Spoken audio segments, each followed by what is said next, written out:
Hello dear. तो आज का यहाँ पे नेक्स्ट वीडियो शुरू करता हूँ, जहाँ पे आज हमें 100 जो है क्वेश्चन आप सभी के लिए लेकर आ चुका हूँ। ठीक है ना। 100 क्वेश्चन करेंगे, एकदम टॉप लेवल के क्वेश्चन करेंगे। और मैं पहले ही बता चुका हूँ, अभी धड़ाधड़ क्लास चल रहा है। डेली आपको 150-200 क्वेश्चन MCQ मिल रहे हैं, प्लस थ्योरी कॉन्सेप्ट का वीडियो मिल रहा है। और आप लोग को पता होना चाहिए कि CHO में जो मैंने पढ़ाया, लगभग 80% क्वेश्चन मेरे जो पढ़ाया गया था डायरेक्ट CHO में आया, टेक्निकल से, नर्सिंग से। ठीक है, जो कंप्लीट कोर्स, कंप्लीट पढ़ाई किए हैं, कंप्लीट वीडियो देखे थे, समझ गए। बाकी जो नहीं देखने वाले, नहीं पढ़ने वाले, वो तो बहुत सारे कमियां निकालते हैं, उनके लिए कुछ कहना नहीं है। ठीक है, चलिए शुरू करते हैं। ओके, देखिए, एक 53 वर्षीय पुरुष रोगी है। ठीक है, उसको एक्यूट मायोकार्डियल इन्फारक्शन आया है, यानी हार्ट अटैक आया।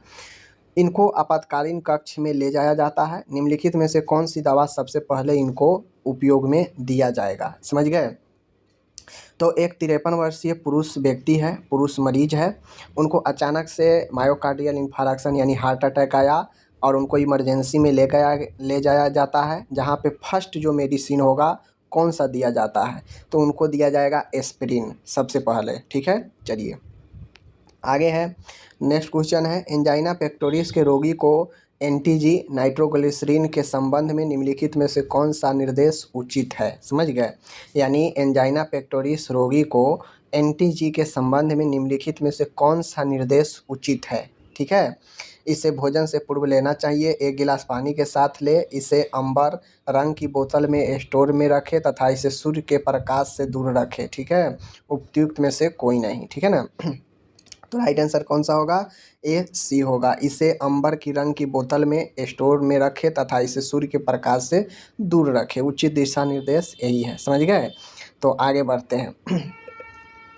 यानी कहने का सीधा सीधा तात्पर्य है कि जो एंटीजी दवाई है, इसको सूर्य के प्रकाश से दूर रखे और एम्बर रंग के बोतल में स्टोर करके रखे, ताकि डायरेक्ट जो है सूर्य के प्रकाश ने, आप लोग देखिएगा अभी लिखा रहता है, जो रैपर होता है दवाई का, उसके ऊपर में लिखा रहता है कि please store in cool place. ठीक है, यानी सेपरेट फ्रॉम सनलाइट, यानी सनलाइट से दूर रखें, अलग रखें। ठीक है, लिखा भी रहता है। नेक्स्ट क्वेश्चन है यहाँ पे, नर्स एंजाइना के रोगी को एंटीजी के समान संभावित दुष्प्रभाव बताती है, इसमें क्या शामिल है। यानी नर्स है जो एंजाइना के मरीज है और एंजाइना के मरीज एंटीजी ले रहा है, तो उसमें समानतः जो संभावित होने वाला जो दुष्प्रभाव है वो क्या है, नर्स क्या बताती है दुष्प्रभाव के बारे में। उच्च रक्तचाप, पेट में ऐंठन, सिर दर्द, सांस की कमी, क्या इसमें बताएगी। तो राइट आंसर सिर दर्द, हेडेक। नर्स जो है दुष्प्रभाव, जो एक समान दुष्प्रभाव है एंजाइना के मरीज जो एंटीजी ले रहा है, उनके बारे में हेडेक साइड इफ़ेक्ट बताती हैं। ठीक है, आगे है। नेक्स्ट है, गर्भवती महिला जो प्री एक्लेम्पसिया से पीड़ित है को मैग्नीशियम सल्फेट MgSO, ठीक है ना, MgSO4 जो है दिया जाता है, क्योंकि यह, ठीक है ना, गर्भवती महिला को प्री एक्लेम्पसिया से पीड़ित है, इनको MgSO4 दिया जाता है। क्यों, रक्तदाब कम करता है, कन्वल्सन रोकता है, प्रसर्व जल्दी करता है, PPH कम करता है। सबको पता है क्या करता है, यह कन्वल्सन, दौरा को रोकता है MgSO4। ठीक है ना। आगे है यहाँ पे, इंट्रावेनस फिनोटिन को तेज़ी से इन्फ्यूज नहीं करना चाहिए, क्योंकि इसका परिणाम क्या हो सकता है। जो IV के द्वारा फिनोटिन को तेज़ी से रैपिडली इन्फ्यूज नहीं करना चाहिए, क्यों, इसका क्या परिणाम हो सकता है अगर तेज़ी के साथ इन्फ्यूज करेंगे तो। रक्तचाप और साइनोकोप, निम्न रक्तचाप और हृदय संबंधी समस्या, और उच्च रक्तचाप और एट्रियल विकार। ठीक है, और नेक्स्ट है यहाँ पे निम्न रक्तचाप और हाइपोग्लाइसेमिया। देखिए, जो फिनोटिन होता है, समझ गए ना, इसको तेज़ी से जो है आप IV के द्वारा इन्फ्यूज नहीं करना चाहिए, वरना यही होगा कि रक्तचाप निम्न हो जाएगा और कार्डियक डिसथर्मिया यानी हृदय से संबंधित जो समस्या है वो हो जाएगा, समझ गए। चलिए आगे बढ़ते हैं। छठा क्वेश्चन है यहाँ पे, कहता है वृद्धि को नापने के लिए अच्छा संकेतक है क्या है, बेस्ट इंडिकेटर क्या है ग्रोथ मेजरमेंट के लिए। ऊंचाई, वेट, वाह की परिधि, इनमें से कोई नहीं। तो माय डियर, जो वृद्धि को मापने के लिए जो सबसे अच्छा जो आपका संकेतक है वो क्या होगा, सबसे अच्छा संकेतक है वो अपन है कौन सा, 6 का बी वजन, ठीक है, याद रखिएगा। ओके, आगे बढ़ते हैं। देखिए होता क्या है, मैं आपको बता दूं, हाइट जो होता है यह हाइट लीनियर, समझ गए, यह लीनियर ग्रोथ को बताता है, समझ गए। हाइट लीनियर ग्रोथ को बताता है, वजन ओवरऑल ग्रोथ को बताता है, एंड आर्म के जगह पर अगर हेड सरकमफ्रेंस रहता तो वह ब्रेन ग्रोथ को बताता है, समझ गए। तो चूंकि हेल्थ इंडिकेटर आपका हाइट भी है, ब्रेथ भी है, और आपका ब्रेन सरकमफ्रेंस भी होता है, बट ओवरऑल यहाँ पे वजन होगा बी, समझ गए। चलिए आगे बढ़ते हैं। नेक्स्ट क्वेश्चन है, सड़क से स्वास्थ्य कार्ड यानी रोड टू हेल्थ कार्ड या वृद्धि चार्ट को पहली बार डिजाइन किया था, किसने डिजाइन किया था? रोड टू हेल्थ कार्ड या ग्रोथ चार्ट किसने पहली बार डिजाइन किया था, किसने? तो किसने किया था? ए आपका option number B, David Morley. David Morley ने आपका ग्रोथ चार्ट को डिजाइन किया था, याद रखना है, ठीक है। आगे बढ़ते हैं। नेक्स्ट क्वेश्चन है, वृद्धि चार्ट ग्रोथ चार्ट के लिए निम्न में से सभी सत्य है एक को छोड़कर, ठीक है। यह माताओं को शिक्षित करने का एक उपाय है, समझ गए, बात ध्यान से देखिएगा। देखिए यह माताओं को शिक्षित करने के लिए उपकरण है, समझ गए। बिंदुओं की स्थिति दिशा से ज़्यादा महत्वपूर्ण है। टॉप टू लाइन के बीच यह दर्शाता है स्वास्थ्य के लिए सड़कें या जोन ऑफ समानता, ठीक है, जोन ऑफ नॉर्मलिटी, ओके ना। आगे है, सबसे कम लाइन 3% से कम बच्चों में मेल खाती है। तो कहने का मतलब है वृद्धि चार्ट के लिए सभी सत्य हैं सिवाय एक को छोड़कर। तो 8 का जो बी है ये सब 8 के बी को छोड़कर सब जो है सत्य है ग्रोथ चार्ट के लिए, बी एक गलत है, समझ गए। आगे बढ़ते हैं। आगे है 9वां क्वेश्चन है, यहाँ पे कहता है एक बच्चे की ऊंचाई के लिए वजन 25 डी से ज़्यादा आदमी और उसकी उम्र के लिए ऊंचाई आदमी 25 डी से कम, यह वर्गीकरण है क्या? एक बच्चे का ऊंचाई के लिए वजन की 25 से ज़्यादा है, समझ गए, आदमी और उसकी उम्र के लिए ऊंचाई आदमी की 25 डी से कम है, यह वर्गीकरण है। कौन सा वर्गीकरण है? तो छोटे कद का, ठीक है, यह छोटे कद का वर्गीकरण है, छोटे कद वाले के लिए, समझ गए। आगे क्वेश्चन है यहाँ पे, WHO में स्वास्थ्य के लिए रास्ता रोड टू हेल्थ चार्ट ऊपर और नीचे की सीमा क्या दर्शाता है? WHO में रोड टू हेल्थ चार्ट ऊपर और नीचे की सीमा क्या दर्शाता है? क्या दर्शाता है? तो यही दर्शाता है कि 50% लड़कों के लिए और 3% लड़कियों के लिए, समझ गए। WHO में रोड टू हेल्थ चार्ट ऊपर और नीचे की सीमा यही दर्शाता है कि 50% लड़कों के लिए और 3% लड़कियों के लिए, ठीक है। आगे बढ़ता हूँ। नेक्स्ट क्वेश्चन है, कुपोषण में उम्र स्वतंत्र मानव शास्त्रीय नाप क्या है? माल न्यूट्रिशन में उम्र स्वतंत्रता मानव शास्त्रीय नाप क्या है, समझ गए। तो option number mid arm circumference, ठीक है, mid arm circumference is the right answer. मध्य बाह परिधि कुपोषण के लिए मानव शास्त्रीय नाप है, ठीक है। आगे है 12 नंबर, अगर किसी को कुपोषण होता है तो आप उसके बाह के परिधि से पता कर सकते हैं, वहाँ पे घटने लगता है कुपोषण में, समझ गए। अगर 100 ग्लूकोमा के मरीजों में इंट्रा ऑकुलर प्रेशर का वितरण औसतन 30 मिमी के साथ HD 1.0 है तो औसतन IOP की निचली सीमा lower limit of the average IOP जिसकी 95% की उम्मीद की जा सके वह क्या है? समझ गए, क्वेश्चन बनाने वाला है, समझ गए। तो राइट आंसर ऑप्शन ए होगा 29 होगा। 100 ग्लूकोमा के मरीज है, इसमें IOP का वितरण औसतन 30 मिमी के साथ HD इतना है, तो औसतन IOP निचली निकालना है जिसकी 95% की उम्मीद की जा सके, तो वो 29 होगा, समझ गए। आगे मैं बढ़ता हूँ। 30 नंबर का क्वेश्चन है, ट्रोमा देखभाल सेंटर में सिर में चोट वाले मरीजों के दैनिक प्रवेश को अध्ययन करने के लिए कौन सा सबसे अच्छा वितरण है? यानी कोई ब्रेन में चोट लगा है, ट्रॉमा है, समझ गए, इनके देखभाल के लिए जो डेली जो अध्ययन करने के लिए सबसे अच्छा जो तरीका है, अच्छा जो स्टडी है, कौन सा है? तो option number D, Poisson distribution, समझ गए, याद रखना है, पॉइजन डिस्ट्रीब्यूशन। आगे मैं बढ़ता हूँ। आगे मैं बढ़ता हूँ, यहाँ पे कहता है भारतीय जनसंख्या की साक्षरता दर की गणना करने के लिए भाजक का उपयोग करते हैं। किसका उपयोग करते हैं? भारतीय जन लिटरेसी रेट की गणना करने के लिए हम किसका उपयोग करते हैं? तो हम करते हैं 7 वर्ष या इससे अधिक आयु की जनसंख्या की। अगर हमें लिटरेसी रेट पता करना हो तो 7 वर्ष या इससे अधिक की आयु की जनसंख्या की हम लोग गणना करते हैं, शामिल करते हैं, ठीक है ना। आगे क्वेश्चन है यहाँ पे कि मातृ मृत्यु दर की परिभाषा में सभी सम्मिलित है सिवाय किसके? यानी मातृ मृत्यु दर की परिभाषा में सब शामिल है एक को छोड़कर, ठीक है। किसको? तो देखिए, गर्भावस्था में मृत्यु दर ये परिभाषा में शामिल है, समझ गए। गर्भावस्था के दौरान मृत्यु ये भी शामिल है। प्रस्तुति के बाद 6 सप्ताह के अंदर मृत्यु ये शामिल नहीं है, ठीक है। प्रस्तुति के बाद 6 महीने के अंदर मृत्यु, समझ गए। तो ये आपका जो है ये भी शामिल है, लेकिन ये वाला शामिल नहीं है, ठीक है, याद रखिए। अब जो कि 6 महीने के अंदर तक की मृत्यु को शामिल है, तो 6 सप्ताह का ही बात क्यों होगा भाई? तो ये तो गलत हो जाएगा।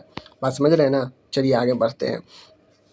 आगे है यहाँ पे कहता है 16 में मातृ मृत्यु दर मैटरनल मोर्टालिटी रेट की गणना करते हैं कैसे? यानी मातृ मृत्यु दर का गणना हम कैसे करते हैं? तो मातृ मृत्यु दर का गणना हम इस प्रकार करते हैं, आप लोग देख लीजिए, ठीक है। पहले आपको मातृ मृत्यु दर, समझ गए, मातृ मृत्यु दर मैटरनल डेट बत्ता में यहाँ पे 1 लाख जीवित जन्म, समझ गए। ऊपर में जितना भी मातृ मृत्यु दर हुआ है निकालना है, तो उस मातृ मृत्यु यानी कितना मैटरनल डेथ हुआ है और बट्टा में 1 लाख में जीवित जन्म कितना हुआ, उसको हम लोग यहाँ से निकालते हैं, ठीक है ना। आगे मैं बढ़ता हूँ, तो नेक्स्ट क्वेश्चन है मातृ मृत्यु दर मैटरनल मोर्टालिटी रेट MMR जो है अनुपात डैश में व्यक्त होता है। किस अनुपात में व्यक्त होता है? तो अभी आप लोग देखे हैं कि प्रति 1 लाख जीवित जन्म, अभी ऊपर में देखे हैं ना, उसी रूप में व्यक्त होता है, ठीक है। आगे क्वेश्चन है यहाँ पे कहता है दृश्य विजुअल हेलुसिनेशन निम्न में से किसमें समानता देखा जाता है? यानी विजुअल हेलुसिनेशन देखने से संबंधित जो भ्रम है किसमें देखा जाता है, समझ गए। तो एल्कोहलिज्म में, एल्कोहलिज्म वाले व्यक्ति, अक्सर आप लोग देखते होइएगा कि जो नशे में होता है वो अटपट जो है बोलता रहता है, समझ गए। तो उसको विजुअल हेलुसिनेशन होता है, देखेगा कुछ और वो बोलेगा कुछ, समझ गए। तो ये एल्कोहलिज्म वाला में देखा जाता है। आगे है नेक्स्ट क्वेश्चन है श्रवण विभ्रम निम्नलिखित में से किसमें देखा जाता है? अब वो था विजुअल देखने से संबंधित, यहाँ पे सुनने से संबंधित भ्रम है, ऑडिटरी हेलुसिनेशन है। तो ऑडिटरी हेलुसिनेशन जो होता है वो अपन हिस्टीरिया में होता है, सुनने से संबंधित, ठीक है। तो जो हिस्टीरिया का पेशेंट होता है तो उसमें सुनाई जो है कुछ और देता है, बोलता किसी और के बारे में है और व्यक्ति को लगता है कि ये मुझे ही बोल रहा है, ठीक है। तो उसको सुनने से संबंधित भ्रम होता है, ठीक है ना। आगे है भावना इमोशन निम्न में से किसके द्वारा नियंत्रित की जाती है? तो इमोशन किसके द्वारा नियंत्रित की जाती है? तो लिम्बिक सिस्टम के द्वारा इमोशन भावना नियंत्रित की जाती है, ठीक है, लिम्बिक सिस्टम के द्वारा। आगे बढ़ते हैं 21 है वास्तविक वस्तु की गलत अनुभूति अल्टरेड परसेप्शन होती है। यानी किसी रियल चीज़ के बारे में गलत पता चलना, गलत आभास होना क्या कहलाता है? सबको पता है कि ये कहलाता है एलूजन, ठीक है। अल्टरेड परसेप्शन क्या कहलाता है? वस्तु के सही चीज़ के बारे में गलत जानकारी होना एलूजन कहलाता है, ठीक है, ध्यान रखिएगा। नेक्स्ट क्वेश्चन है 22 नंबर है, कहता है पावलोव प्रयोग एक क्या उदाहरण है? जो पावलोव प्रयोग है यह किसका उदाहरण है? तो पावलोव प्रयोग जो है आपका किसका है? क्लासिक कंडीशनिंग का, ठीक है ना। क्लासिकल कंडीशनिंग का एक उदाहरण है पावलोव का प्रयोग, ठीक है ना, पावलोव थ्योरी। आगे है 23 नंबर है, कहता है इनसाइट की कमी एक गुण नहीं है। इनसाइट की कमी एक गुण नहीं है, किसका? तो पैनिक डिसऑर्डर का। पैनिक डिसऑर्डर में आपके इनसाइट में कमी नहीं आती है, इन बातें को ध्यान में रखना है। बाकी सब में इनसाइट का समस्या आएगा। इनसाइट मतलब होता है अंतर्दृष्टि, अपने अंदर की चीज़ों के बारे में जानकारी होना, ठीक है। तो इन तीनों में अपने अंदर के चीज़ों के बारे में रियलिटी का पता नहीं हो पाता है, लेकिन इसमें जो है आपके होता है, तो ये गुण इसका नहीं होगा, ठीक है। 24 है, कहता है सबसे समान मनोरोग विकार कौन है। इनमें सबसे समान मनोरोग विकार कौन है? डिमनेशिया, स्किज़ोफ्रेनिया, पैरानोइया और डिप्रेशन, ठीक है। तो देखिए डिप्रेशन आपको बहुत सारे बीमारी में होता है, बहुत सारे मानसिक बीमारी में डिप्रेशन आ जाता है, तो यह एक समान कॉमन डिसऑर्डर है, ठीक है। आगे बढ़ता हूँ।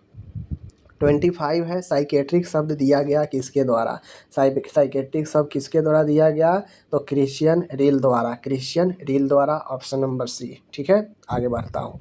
आगे है, कहता है खतरे के पूर्वानुमान की अवस्था प्रतीत होना संबंधित है। State of apprehension arising out of anticipation of danger is, यानी खतरे के पूर्वानुमान की अवस्था प्रतीत होना, यानी किसी चीज़ का खतरा होना है और पहले ही पता चल जाए, अनुमान लग जाए, तो यह किससे संबंधित है? तो ये संबंधित होता है एंजाइटी, चिंता। जैसे ही खतरा का अनुभूति होने लगता है व्यक्ति के अंदर, पहले से ही चिंता सताने लगता है। अगर किसी को पता हो जाए कि हमको 2 दिनों के बाद हमारा मृत्यु हो जाएगा, तो उसको कितना चिंता सताने लगेगा, तो ही बातें हैं, ठीक है। चलिए आगे 27 है, निम्न में से कौन सा न्यूरोट्रांसमीटर एंजाइटी से संबंधित है, ठीक है ना। कौन सा न्यूरोट्रांसमीटर जो है एंजाइटी से संबंधित है, ठीक है। यह एक केमिकल होता है, समझ गए। न्यूरोट्रांसमीटर एक केमिकल होता है जो ब्रेन में रिस्पॉन्सिबल होता है एंजाइटी के लिए। वो कौन सा होता है? तो वो गावा होगा, ठीक है। गावा याद रखिएगा, समझ गए, गावा। आगे बढ़ते हैं। 28 है, हानि की अवस्था में व्यक्ति की प्रतिक्रिया क्या कहलाती है? हानि की अवस्था में व्यक्ति की प्रतिक्रिया क्या कहलाती है? तो ग्रीफ, दुख, समझ गए, ग्रीफ, दुख। हानि की अवस्था में व्यक्ति की प्रतिक्रिया दुख ही होता है जब हानि होता है किसी चीज़ का। तो 29 नंबर का क्वेश्चन है, क्रियात्मक साइकोसिस फंक्शनल साइकोसिस है। फंक्शनल साइकोसिस कौन सा है? तो सिजोफ्रेनिया फंक्शनल साइकोसिस है। फंक्शनल साइकोसिस में होता यह है कि व्यक्ति के काम धंधा एकदम फंक्शन चौपट हो जाता है, समझ गए। व्यक्ति का कार्य ढंग ठीक से फंक्शन नहीं हो पाता है, पूर्णतः प्रभावित हो जाता है। तो ये अपन स्किजोफ्रेनिया ऑप्शन है, ठीक है। आगे बढ़े, चलिए। आगे है, न्यूरोटिक विचार का एक मुख्य कारण क्या है? जो न्यूरोटिक थॉट होता है इसका मुख्य कारण क्या होता है? तो न्यूरोटिक थॉट का मुख्य कारण जो होगा वो कौन सा होगा? स्ट्रेस फैक्टर, तनाव फैक्टर, ठीक है, याद रखना है, समझ गए। जितना ज़्यादा आदमी सोचता है उतना तनाव बढ़ता है, ठीक है ना। 31 नंबर का क्वेश्चन है, निम्न में से कौन सा न्यूरोटिक विकार नहीं है? न्यूरोटिक और साइकोटिक दो तरह के होता है, तो हमसे पूछ रहा है कौन सा न्यूरोटिक नहीं है, ठीक है ना। तो देखिए कौन सा न्यूरोटिक नहीं है, समझ गए। तो देखिए ऑप्शन सी, ये आपका न्यूरोटिक नहीं है, सब न्यूरोटिक है, समझ गए, सब न्यूरोटिक है, सब न्यूरोटिक है, समझ गए। लेकिन आपका ऑप्शन सी डिलेरियस मेनिया, यह न्यूरोटिक नहीं है। मेनिया एक आपका साइकोटिक होता है, ठीक है। आगे बढ़ते हैं। आगे है, कहता है ओसीडी में प्रभावी थेरेपी कौन सी है? ओसीडी में प्रभावी इफ़ेक्टिव थेरेपी कौन सी होती है? तो ओसीडी में बिहेवियर मॉडिफिकेशन, यानी व्यवहार में बदलाव करना, ये इफ़ेक्टिव मेथड होता है, समझ गए। आगे बढ़ते हैं। 33 नंबर है, कहता है 33 नंबर कि प्रसर्व के तृतीय अवस्था को बढ़ाने के लिए कौन सी दवाई दी जाती है? यानी प्रसर्व के थर्ड स्टेज लेवल को बढ़ाने के लिए, स्टिमुलेट करने के लिए कौन सी दवा दी जाती है, ठीक है। तो इर्गोमेट्रिन, इर्गोमेट्रिन जो दवा है यह आपको तृतीय स्टेज लेवल को बढ़ाता है, समझ गए, ये ध्यान रखना है, ठीक है। आगे बढ़ते हैं। आगे है यहाँ पे 34 नंबर का क्वेश्चन है, वेजाइनल ट्रोकोमोनियासिस का प्रबंध की मुख्य दवा क्या है? ठीक है, वेजाइनल ट्रोकोमोनियासिस का प्रबंध का मुख्य दवा कौन सा है? ठीक है, तो वो ये वेजिनल एक प्रकार से डिजीज है जिसमें आपका ट्रेकिमोनियास होता है वेजिना में, तो उसका प्रबंध का मुख्य दवा जो होता है वह मेट्रोनिडाजोल होता है, समझ गए, याद रखना है, ऑप्शन सी, ठीक है ना। आगे बढ़ते हैं। 35 नंबर है, कहता है ऑब्स्ट्रक्टिव्स के लिए मुख्य पहली एंटी हाइपरटेंसिव ड्रग कौन सा है? यानी जो ऑब्स्ट्रक्टिव्स होते हैं उनके लिए पहली एंटी हाइपरटेंसिव ड्रग कौन सी होती है? तो वो होता है methyl dopa. Methyl dopa first anti hypertensive drug होता है ऑब्स्ट्रक्टिव के लिए, ठीक है। आगे मैं बढ़ता हूँ। ऑब्स्ट्रक्टिव मतलब होता है जो प्रसूति में जो होता है महिला उनके लिए। ये सभी टोकोलाइटिक एजेंट है सिवाय एक के, ठीक है ना, सिवाय एक के सब जो है टोकोलाइटिक एजेंट है। तो देखिए आपका इंडोमेथिन, नाइट्रिक ऑक्साइड और मैग्नीशियम सल्फेट सब टोकोलाइटिक एजेंट है। डाइजीपाम एक आपका टोकोलाइटिक एजेंट नहीं है, ठीक है। चलिए आगे बढ़ते हैं। आगे है 37 नंबर क्वेश्चन है, एक प्रथम अवस्था फर्स्ट स्टेज लेबर में महिला को कार्डियक बीमारी के दौरान परिसंचरण होने से रोकने के लिए कौन सी दवा दी जाती है। परिसंचरण यानी सर्कुलेटर ओवरलोड्स होने से रोकने के लिए कौन सी दवा जो है दी जाती है। तो फर्स्ट स्टेज में महिला को कार्डियक बीमारी के दौरान परिसंचरण सर्कुलेटरी एरोलोड्स होने से रोकने के लिए जो दवा दी जाती है वो कौन सी दवा होती है। फुरसामाइड होती है। फुरसामाइड क्या करता है, एक्सेसिव फ्लूइड को बाहर निकालता है और प्रेशर को रिलीज करता है, कम करता है, ठीक है, याद रखना है। तो ये हो गया। आगे बढ़ते हैं हम लोग। आगे अपन आते हैं नेक्स्ट क्वेश्चन 38 नंबर, अत्यधिक एक मैग्नीशियम स्तर एक्सेसिव ब्लड मैग्नीशियम लेवल का प्रथम चिन्ह क्या है। यानी बॉडी में ब्लड में मैग्नीशियम का स्तर अगर बढ़ा है तो उसका चिन्ह क्या होगा। तो माय डियर उसका चिन्ह यही होता है कि जो रिफ्लेक्स होता है वो लुप्त हो जाता है, ठीक है, यानी समाप्त हो जाता है। जो निजर्क रिफ्लेक्स है वो आपका लुप्त हो जाता है, समझ गए, ये आप याद रखिएगा, समझ गए। आगे बढ़ते हैं। आगे है यहाँ पे 39 नंबर का क्वेश्चन है माय डियर, कहता है कि यहाँ पे देख लीजिए आप लोग।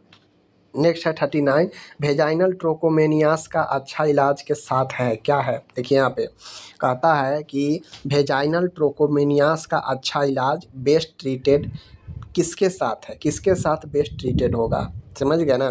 तो मौखिक मेट्रोनिडाजोल दोनों पति पत्नी दोनों अगर साथ में लेते हैं तो बेस्ट ट्रीटमेंट होता है वेजाइनल ट्राइकोमोनियास को, ठीक है ना, मेट्रोनिडाजोल दोनों लेते हैं तो। आगे है 40 नंबर क्वेश्चन है, मैग्नीशियम सल्फेट देते समय कौन से पैरामीटर को देखेंगे। यानी जब हम मैग्नीशियम सल्फेट दवा दे रहे हैं तो हमको किस चीज़ को ध्यान में रखना चाहिए। तो हम ये ध्यान में रखेंगे हर घंटे नाड़ी दर, श्वसन दर और बीपी, डीप डेंटल रिफ्लेक्स हर घंटे 4 घंटे पर, हर घंटे मूत्र का निष्कासन। यानी मैग्नीशियम सल्फेट देने पर तीनों चीज़ का ध्यान रखेंगे, ठीक है। आगे है पिस्कैक्स चिन्ह, पिस्कैक्स साइन है। पिस्कैक्स साइन क्या है, तो पिस्कैक्स साइन है गर्भाशय का एक आधा हिस्सा अनाधे की तुलना में अत्यधिक दृढ़ होना। यानी पिस्कैक्स साइन ये कहता है कि जो यूट्रस का आधा भाग है वो नॉर्मल होता है और आधा भाग काफ़ी ज़्यादा मजबूत, काफ़ी ज़्यादा दृढ़ होता है, समझ गए, यही आपका पिस्कैक्स साइन होता है। 42 नंबर है, देख लीजिए, नियमित रिदमिक संकुचन रेगुलर रिथमिक कंट्रैक्शन, ठीक है, कंट्रैक्शन को बाइमेनुअल परीक्षण के दौरान कहते हैं, क्या कहते हैं, तो इसे पाल्मर्स चिन्ह कहते हैं, पाल्मर्स साइन बोलते हैं, ठीक है। पाल्मर्स साइन जो होता है ये अपन जो होता है ये क्या होता है, रेगुलर रिमेडिक कंट्रैक्शन को बाइमेनुअल परीक्षण के दौरान पाल्मर्स साइन जो है हम लोग इसको बोलते हैं, ठीक है। तो इस प्रकार से आप इसको ध्यान में रखेंगे, ओके। चलिए आगे चलते हैं। आगे हम लोग चलते हैं नेक्स्ट क्वेश्चन की तरह। 43 कहता है जीफी स्टर्नम से प्रेगनेंसी को, देखिए यहाँ पे जीफी स्टर्नम से सिम्फेसिस प्यूबिस तक दानेदार को क्या कहते हैं, दानादार लाइनिंग को, ठीक है ना। जीफी स्टर्नम से सिम्फेसिस प्यूबिस तक दानेदार लाइनिंग को क्या कहते हैं, तो क्या कहते हैं, तो इसे हम लोग कहते हैं लिनिया निग्रा को हम लोग बोलते हैं, ठीक है ना। जहाँ पे जीफी स्टर्नम से सिम्फेसिस प्यूबिस तक दानेदार लाइनिंग होता है उसे लिनिया निग्रा बोलते हैं, ठीक है ना। आगे बढ़ते हैं। 44 नंबर है, ठीक है ना। 44 नंबर का अपन क्वेश्चन है। 44 नंबर है, जब भ्रूण 40 सेंटीमीटर का और 1.5 kg वजन का हो तो गर्भ अवस्था होगी। कितना गर्भ अवस्था होगी, तो गर्भ अवस्था होगी 28 सप्ताह की, ठीक है, क्योंकि हम लोग जानते हैं पूर्ण कंप्लीट टर्म पर 2.5 kg का होना चाहिए, समझ गए, और 50 सेंटीमीटर का होना चाहिए। तो कहीं ना कहीं पूर्ण टर्म होता है 40 सप्ताह, तो यहाँ पे दोनों कम कम है तो 40 तो कम ही होगा, तो अपन 28 होगा, समझ गए।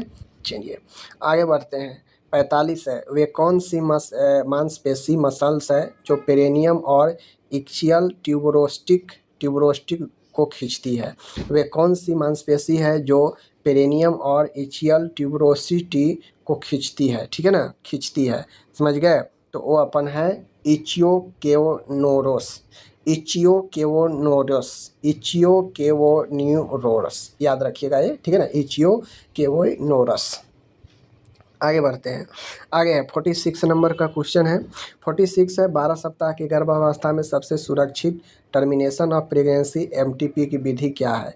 अगर 12 सप्ताह की प्रेगनेंसी है और एमटीपी करना है तो सबसे बेस्ट मेथड कौन सा होगा।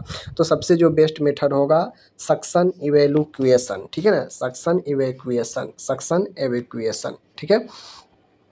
47 नंबर का यहाँ पे है, कहता है डिलीवरी के दौरान माँ को मॉर्फिन देते हैं क्योंकि नवजात में होता है, क्या होता है, तो प्रसव के दौरान माँ को मॉर्फिन देते हैं क्योंकि नवजात में क्या होता है, नवजात में श्वसन डिप्रेशन होता है, समझ गए, इसलिए हम लोग मॉर्फिन देते हैं, ध्यान रखिएगा। आगे बढ़े, चलिए आगे है 48 नंबर है, कहता है टर्म बेबी यानी अवधि पूर्ण बच्चों में विटामिन के खुराक कितना होता है। तो अवधि पूर्ण बच्चा में विटामिन ए का जो खुराक होता है वो 1 mg होता है, ठीक है, याद रखिएगा 1 मिलीग्राम। आगे बढ़ते हैं 49 नंबर है क्वेश्चन यहाँ पे। 49 है patent ductus venosus, patent ductus venosus बीच अनियमित रक्त संचार का परिणाम होता है।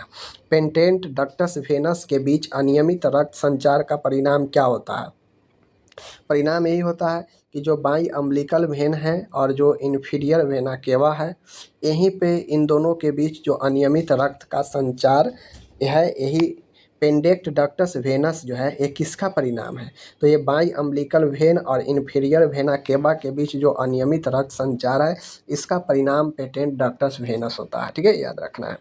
आगे बढ़ते हैं, नेक्स्ट क्वेश्चन है 50 नंबर का क्वेश्चन है। क्वेश्चन कहता है कि पेटेंट डक्टस आर्टेरियस के बीच अनियमित रक्त संचार का परिणाम क्या है। समझ गए, कह रहा है पेटेंट डक्टस आर्टेरियस के बीच अनियमित रक्त संचार का परिणाम क्या है। तो अभी मैंने बताया आप लोगों को, ठीक है ना, अभी बताया परिणाम यही है, पल्मोनरी आर्टरी और ऑरोटा, समझ गए, इनके बीच पल्मोनरी आर्टरी और ऑरोटा के बीच अरोटा के बीच अनियमित जो रक्त संचार होता है, इसको हम लोग पेटेंट डक्टस आर्टेरियस जो है इसका परिणाम है, समझ गए। इन दोनों के बीच अनियमित रक्त संचार का जो परिणाम है वो पेटेंट डक्टस आर्टेरियस है, ठीक है, याद रखिएगा। आगे है यहाँ पे 51 नंबर का क्वेश्चन है। 51 है डक्टस वेंसेस, डक्टस वेंसस के बंद होने के बाद क्या कहलाता है। देखिए डक्टस वेंसस के बंद होने के बाद क्या कहलाता है, लिगामेंट वेनोसम कहलाता है, लिगामेंट वेनोसम, ठीक है, याद। तो ये 52 नंबर का जो क्वेश्चन है यहाँ पे अपना गलत है, ठीक है ना, यहाँ पे डक्टस आर्टेरियस होगा, ठीक है ना, यहाँ पे डक्टस आर्टेरियस होगा, सेम टाइपिंग हो गया है।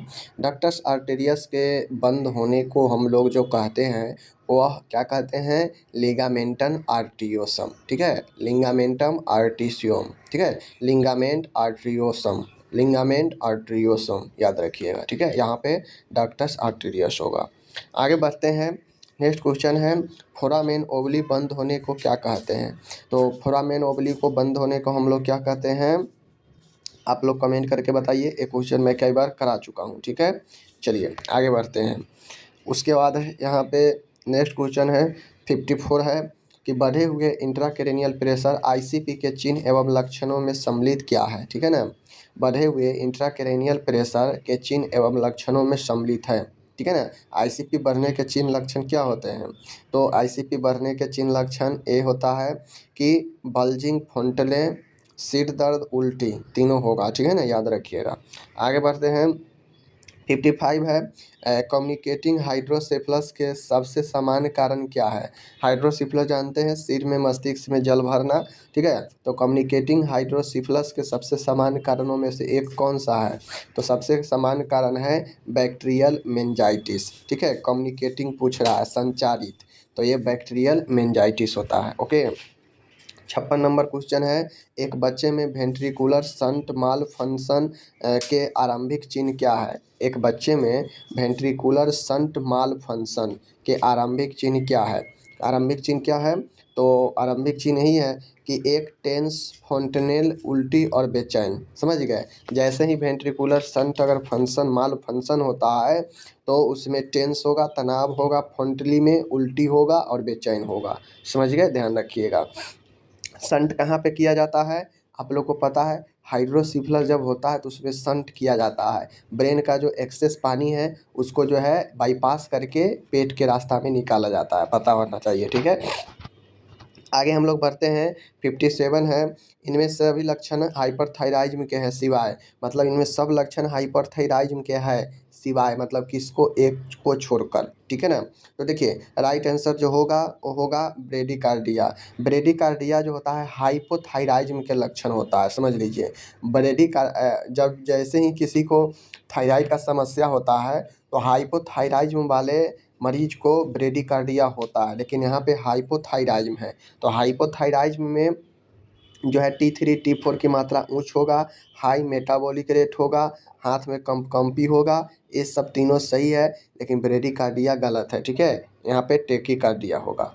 आगे बढ़ते हैं। 58 नंबर का क्वेश्चन है कि डैश के अतिरिक्त सभी हाइपोथायराइज्म की जटिलता है। देखिए अब यहाँ पे हाइपोथायराइज्म पूछ दिया ना, तो डैश के अतिरिक्त सभी हाइपोथायराइज्म का मतलब एक है ऐसा जो हाइपोथायराइज्म के कॉम्प्लिकेशन नहीं है, बाकी तो सब होगा ही।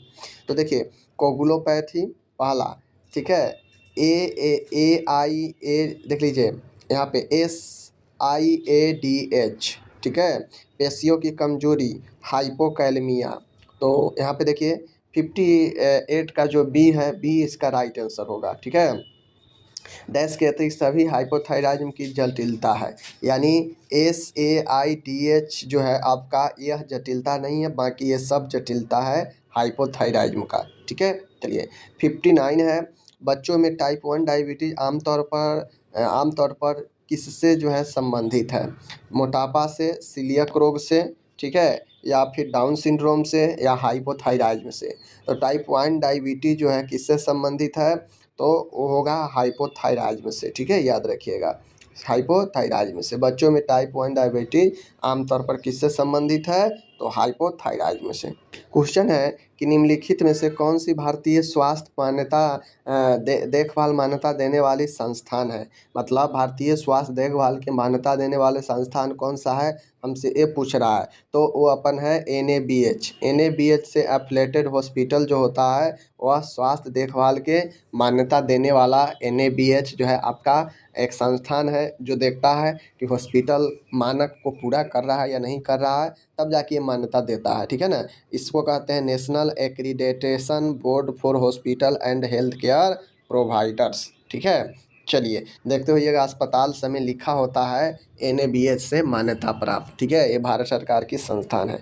आगे है 61 है, यहाँ पे देख लीजिए, योजना बनाने में पहला कदम है। योजना प्लानिंग करने में पहला कदम कौन सा है? तो पहला कदम है विद्यमान स्वास्थ्य सेवाओं की आवश्यकता और समस्याओं का आकलन करना। ठीक है ना, प्लानिंग में हम जो स्वास्थ्य सेवा की क्या आवश्यकता है, क्या समस्या है, उसको आकलन करते हैं। ठीक है, आगे हम लोग बढ़ते हैं यहाँ पे कि ऑथोरिटी का क्या अर्थ है। ठीक है ना, तो ऑथोरिटी का अर्थ है आदेश देने का अधिकार। ठीक है ना, ऑथोरिटी जो होता है वो आपको आदेश जो है दे सकता है किसी भी चीज़ को लेकर। ठीक है ना, तो याद रखिएगा। आगे हम बढ़ते हैं। 63 है, भारतीय नर्सिंग परिषद INC के अनुसार ICU में नर्स रोगी का अनुपात होना चाहिए। ठीक है, नर्स रोगी का अनुपात कितना होना चाहिए ICU में? तो ICU में एक पेशेंट पर एक जो है नर्स होनी चाहिए, INC के अकॉर्डिंग, ये ध्यान रखिएगा। ठीक है, आगे है 64 है, निम्नलिखित में से कौन सी शक्ति द्वारा अनुयायियों की वफादारी और प्रशासन के कारण नेता अनुयायियों को प्रभावित करता है? यानी कहने का मतलब है कि कौन सी शक्ति है जिसके द्वारा जो अनुयायी होते हैं उसकी वफादारी और जो एडमिनिस्ट्रेशन प्रशासन होते हैं इनके कारण नेता जो है अनुयायियों को प्रभावित करते हैं। किस कारण?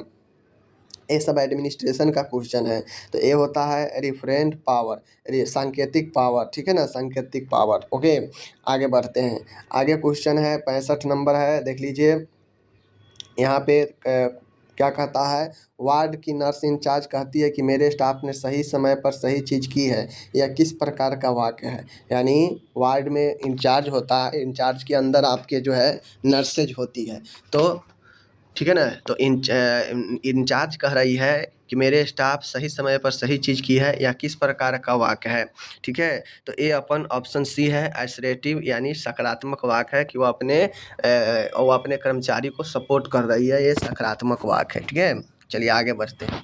आगे है 66 नंबर का क्वेश्चन है कि सत्ता, देख लीजिए, सत्ता प्राधिकार अथॉरिटी ऊपर से नीचे आता है, इसका संदर्भ है। अथॉरिटी ऊपर से नीचे आता है, इसका क्या संदर्भ है? तो इसका संदर्भ यही है कि लाइन या संगठन, पंक्ति संगठन। ठीक है ना, लाइन संगठन याद रखिएगा। आगे है यहाँ पे 67 है, एक्सेप्ट सिवाय डैश के अतिरिक्त निम्नलिखित सभी वेक्टर जनित रोग है। ठीक है ना, देखिए आप लोग पढ़े होंगे वेक्टर जनित रोग, तो इनमें एक को छोड़कर बाकी सब वेक्टर जनित रोग है। ठीक है ना, तो रूबेला एक आपका पता है वायरस जनित रोग है, बाकी मलेरिया, समझ गए, फाइलेरिया, चेगास, ये सब जो है आपके वेक्टर जनित रोग है। समझ रहे हैं? चलिए आगे बढ़ते हैं। आगे है यहाँ पे 68 नंबर का क्वेश्चन है, सक्रिय रोग निरोधक क्षमता एक्टिव इम्यूनिटी के बारे में निम्नलिखित में से क्या सत्य है। ठीक है ना, तो एक्टिव इम्यूनिटी के बारे में क्या सत्य है? तो एक्टिव इम्यूनिटी के बारे में सत्य है कि बूस्टर खुराक लाभदायक होता है। जो एक्टिव वाला होता है ना, उसका बूस्टर खुराक जो है लाभदायक होता है, याद रखिएगा। आगे मैं बढ़ता हूँ, 69 नंबर का क्वेश्चन है यहाँ पे, प्राथमिक इम्यून प्रति उत्तर प्राइमरी इम्यून रिस्पॉन्स में सही कथन क्या है? प्राइमरी इम्यून रिस्पॉन्स के बारे में सही कथन क्या है? तो देखिए इसका राइट आंसर होगा, यह धीमी गति का होता है। ठीक है ना, ये धीमी गति का होता है, धीरे धीरे असर करता है। ठीक है, याद रखिएगा। 70 नंबर का क्वेश्चन है यहाँ पे, कौन सी एंटीबॉडी प्लेसेंटा को पार कर सकती है? ठीक है ना, कौन सी एंटीबॉडी? तो आईजीजी यह प्लेसेंटा को जो है पार कर सकती है। ठीक है, याद रखिएगा। आगे क्वेश्चन है यहाँ पे 71 है, कहता है यहाँ पे देख लीजिए, सतह आईजी का उदाहरण है, सरफेस आईजी का क्या उदाहरण है? सरफेस आईजी का उदाहरण है आईजी है। ठीक है, याद रखिएगा, आईजी है। आगे मैं बढ़ता हूँ यहाँ पे नेक्स्ट क्वेश्चन की तरफ। टाइप 1 अति संवेदनशीलता, टाइप 1 हाइपर सेंसिटिविटी निम्नलिखित में से कौन से इम्यूनोग्लोबिन से मेडिएट होती है? यानी अगर किसी को टाइप 1 हाइपर सेंसिटिविटी होता है तो उसको कौन सा इम्यूनोग्लोबिन जो है, यानी कौन सा जो है उस इम्यून सिस्टम जो है देकर ठीक किया जाता है, कौन सा? तो ऑप्शन नंबर डी, आईजी। अगर किसी को टाइप 1 हाइपर सेंसिटिव है तो आईजी जो है मेडिएट दिया जाता है। ठीक है, 73 है, व्हील एंड फ्लेयर कौन सी अति संवेदनशीलता है? व्हील एंड फ्लेयर कौन सी हाइपर सेंसिटिविटी है? ठीक है ना, तो टाइप 1 है, व्हील एंड फ्लेयर टाइप 1 जो है हाइपर सेंसिटिविटी है, याद रखिएगा। ठीक है, आगे मैं बढ़ता हूँ, 74 है, सिवाय सबके अतिरिक्त निम्नलिखित सभी टाइप 1 हाइपर सेंसिटिविटी है। सिवाय एक को छोड़कर सब के सब हाइपर 1 सेंसिटिविटी है, टाइप 1। ठीक है ना, तो कौन सा होगा? वो होगा ए। ठीक है ना, ऑटोइम्यून हीमोलाइटिक एनीमिया, यह हाइपर सेंसिटिविटी के अंदर नहीं आता है। बाकी एनाफाइलेक्सिस, एस्ट्रेनिक्सिक अस्थमा और हे फीवर, ये सब जो है तीनों आपके आता है हाइपर सेंसिटिविटी टाइप 1 में, ए नहीं आता है। ठीक है, याद रखिएगा। आगे मैं बढ़ता हूँ, 75 नंबर का क्वेश्चन है, विटामिन के और सी सम्मिलित होते हैं। विटामिन के और सी सम्मिलित होते हैं कहाँ? तो ये सम्मिलित होते हैं एंटीऑक्सीडेंट मैकेनिज्म में। ठीक है ना, एंटीऑक्सीडेंट मैकेनिज्म में इस चीज़ को, सॉरी ये होगा आपका, ये होगा। ठीक है ना, पोस्ट ट्रांसलेशन रूपांतरण, post translational modification, post translational modification. ठीक है ना, 75 का ऑप्शन नंबर बी। ठीक है, आगे बढ़ते हैं। आगे है 76 नंबर का क्वेश्चन है, कहता है यहाँ पे, ठीक है ना, 76 नंबर का क्वेश्चन है, दस्त में निम्न में से कौन सा सप्लीमेंटेशन देते हैं?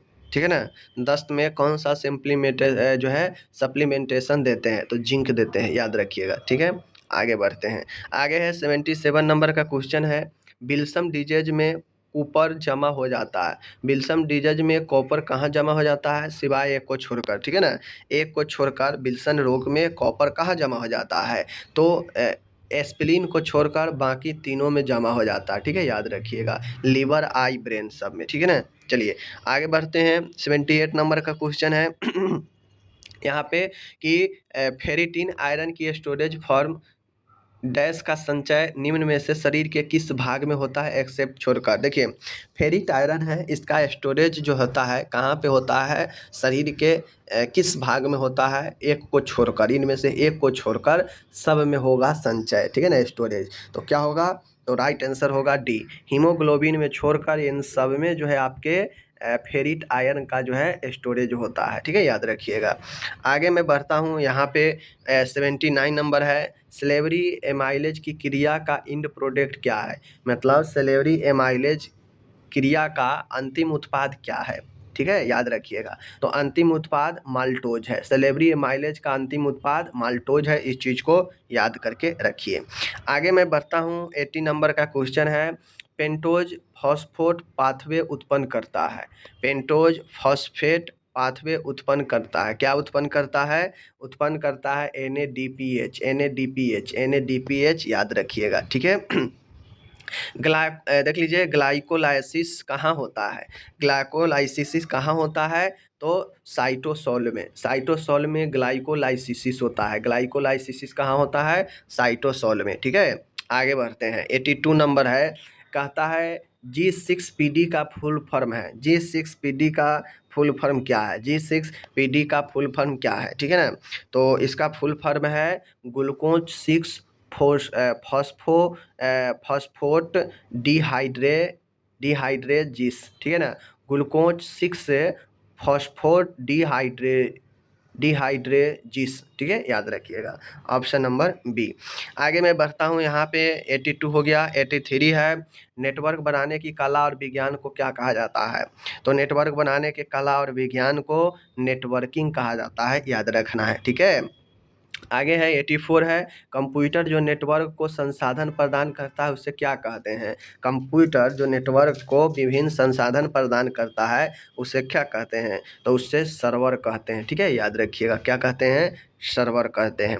आगे बढ़ता हूँ, 85 है, कंप्यूटर जो नेटवर्क पर शेयर रिसोर्सेज को एक्सेस करता है क्या कहलाता है, यानी कंप्यूटर जो नेटवर्क पर शेयर जो भी संसाधन है उसको एक्सेस करता है वह क्या कहलाता है, तो वो कहलाता है अपन क्लाइंट, ठीक है, ऑप्शन नंबर सी, क्लाइंट कहलाता है। ओके, आगे बढ़ते हैं, यहाँ पे 86 नंबर का क्वेश्चन है, टोपोलॉजी ग्रीक शब्द टोपोस से बना है जिसका मतलब क्या होता है, तो जिसका मतलब होता है जियोग्राफी, ठीक है ना, जियोग्राफी टोपोलॉजी का। ओके, आगे बढ़ता हूँ, नेक्स्ट क्वेश्चन 87 नंबर है, किसी कंप्यूटर नेटवर्क के बेसिक बिल्डिंग और जिनकी रेंज सिंपल से कॉम्प्लेक्स कनेक्शन की ओर होता हो क्या कहा जाता है, ठीक है, तो इसका राइट आंसर क्या होगा, राइट आंसर होगा लोकल एरिया नेटवर्क, लैन, ठीक है, LAN, लैन।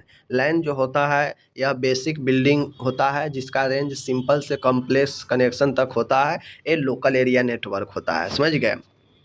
आगे है 88 नंबर का क्वेश्चन है, कहता है गर्दन में निवार बेबिंग ऑफ नेक के लक्षण क्या होते हैं, तो बेबिंग ऑफ नेक के लक्षण है टर्नर सिंड्रोम, ठीक है, टर्नर सिंड्रोम में बेबिंग ऑफ नेक, ठीक है, दिखता है, याद रखिएगा। आगे मैं बढ़ता हूँ, 89 नंबर का क्वेश्चन है माय डियर, 89 नंबर का क्वेश्चन है कि केरोफेटाइप ऑफ क्लीनेफेल्टर सिंड्रोम क्या है, केरोफेटाइप, ठीक है ना, केरेफोटाइप ऑफ क्लीनी फेल्टर सिंड्रोम क्या है, ये क्वेश्चन हम पहले पढ़ा चुके हैं, इसका जवाब आप लोग दीजिए, ठीक है, पहले मैं करा चुका हूँ। आगे मैं बढ़ता हूँ, कहता है ट्रिपल स्क्रीन टेस्ट में सम्मिलित निम्नलिखित में है सिवाय कौन, सिवाय कौन, तो सिवाय फेनोकोनोल एनीमिया, फेनोकोनोल एनीमिया के सिवाय जो है आपके ये तीनों जो है ट्रिपल स्क्रीन टेस्ट में शामिल है, ठीक है, याद रखिएगा। आगे मैं बढ़ता हूँ, जैसे फीटोप्रोटीन, मानक क्रोनिक गोनाडोट्रोपिन और टर्नर सिंड्रोम, ये तीनों शामिल है ट्रिपल स्क्रीन टेस्ट में, फेनोकोनोल एनीमिया नहीं शामिल है। 91 क्वेश्चन है, यहाँ पे देख लीजिए, कहता है हिट्रो हिट्रो हिट्रोजाइगोट हिट्रोजाइगोट की कौन सी अवस्था में स्क्रीनिंग में जांचा जाता है, पहचाने, ठीक है ना, तो इसको कौन सी अवस्था में, तो देखिए सिस्टिक फाइब्रोसिस, टी-6 बीमारी, सिकल सेल एनीमिया, तीनों अवस्था में हिट्रोजाइगोट जो है स्क्रीनिंग की जाती है, ठीक है, याद रखिएगा। आगे मैं बढ़ता हूँ, 92 नंबर का क्वेश्चन है, यहाँ पे कहता है फिल्डेल्फिया क्रोमोसोम को देखा जाता है, फिल्डेल्फिया क्रोमोसोम को कहाँ देखा जाता है, तो जीर्टा माइलोइड ल्यूकोमिया में देखा जाता है। जीर्टा माइलोइड ल्यूकोमिया में देखा जाता है फिलडेल्फिया क्रोमोसोम को, ठीक है, याद रखना है। आगे है 93 नंबर क्वेश्चन है, हेरिडेटरी जन्मजात पैटर्न G6PD की कमी है, ठीक है ना, G6PD की कमी है। देखिए 93 है, हेरिडेटरी पैटर्न G6PD की कमी है। क्या कमी है? तो कमी है एक्स लिंक्ड विशेषक का, ठीक है ना, एक्स लिंक्ड विशेषक का, याद रखिएगा। आगे मैं बढ़ता हूँ, 94 है, एक्स लिंक्ड प्रभावशाली विशेषक डोमिनेंट ट्रेट निम्नलिखित में से है, पहचाने, ठीक है ना। तो राइट आंसर विटामिन डी प्रतिरोधक रिकेट्स, ठीक है ना, एक्स लिंक्ड प्रभावशाली विशेषक जो है विटामिन डी प्रतिरोधक रिकेट्स। आगे बढ़ता हूँ, यहाँ पे 95 है, कौन सा chromosome ABO locus on long arm, ठीक है ना, यहाँ पे ध्यान दीजिएगा। 95 है, कहता है डैश कौन सा क्रोमोसोम जो है ABO locus on long arm, ठीक है ना। तो 95 का सी 9, ठीक है, 9 याद रखिएगा।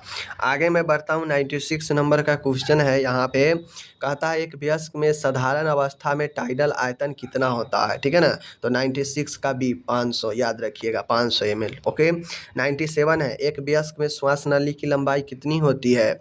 तो राइट आंसर सी 14 से 15 सेंटीमीटर याद रखना है, ठीक है ना।